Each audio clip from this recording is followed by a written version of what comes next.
Hello everyone, my name is Megan Robbins, and my partner Lucy McCoy and I conducted this research project regarding visitor perceptions of overcrowding in national parks with the help of Dr. Carla Jellum.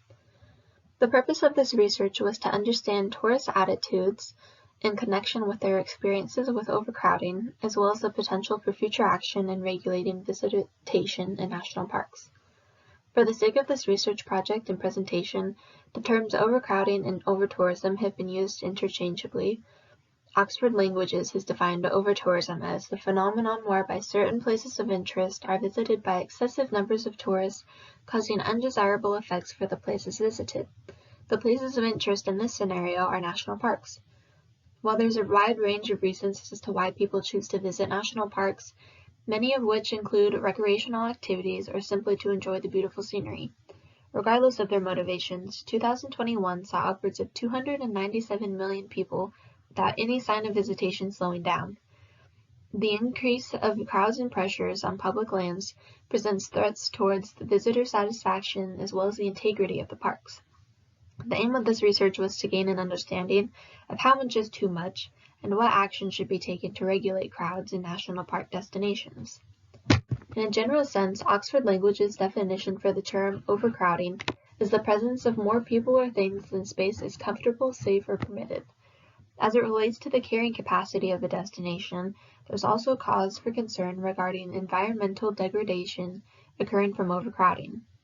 Results from various previous studies have shared a plethora of results indicating that the following statements regarding overcrowding are true. Media often oversimplifies the complexity of overtourism. There is a perceived lower quality of life for residents living in and or near destinations experiencing overcrowding.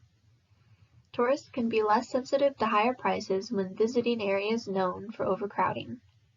And lastly, there has been a wide range of research conducted regarding overcrowding in tourist destinations, including the negative impacts on the social environment, how to alleviate certain effects of overtourism, encouraging off-season travel, and how technology can be used to mitigate instances of overcrowding. With national parks feeling increased visitation and a need to protect resources, it's important to consider how to regulate overtourism in national parks, as their benefits include improving the health and well-being of individuals.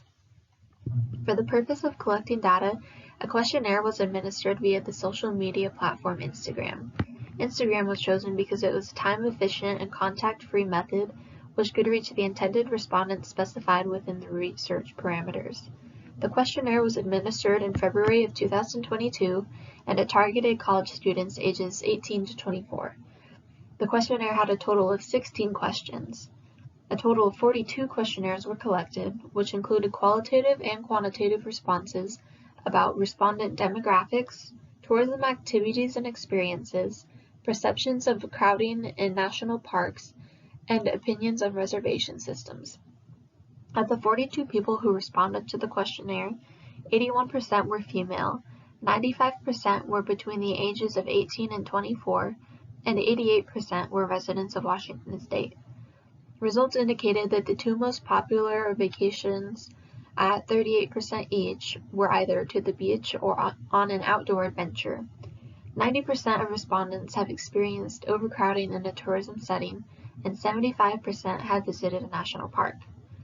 The charts featured in the center of the poster may be a little difficult to see, but what they're highlighting are the most popular responses to three important questions. In the top left chart, 39% of respondents defined overcrowding as having no personal space and being unable to navigate their surroundings. In the bottom left chart, 46% suggested that they would visit a national park location during its off-season to avoid overcrowding. Finally, in the top right chart, it's indicated that 55% of respondents favored the idea of implementing a reservation or permit system in national parks. The information gathered from this questionnaire is useful because it provides relevant information on what visitors expect at national parks and what their views are on creating restrictions. In addition to these charts, the center portion of the poster also features a quote which states, "It's not that too many people are going to the parks, it's that too many people are going to a specific few parks at the same time." While this research project is not focused on any one national park in particular, It's important to note that not all park destinations are experiencing the same boom in visitor numbers, so potential strategies for combating overcrowding might not be applicable to every location.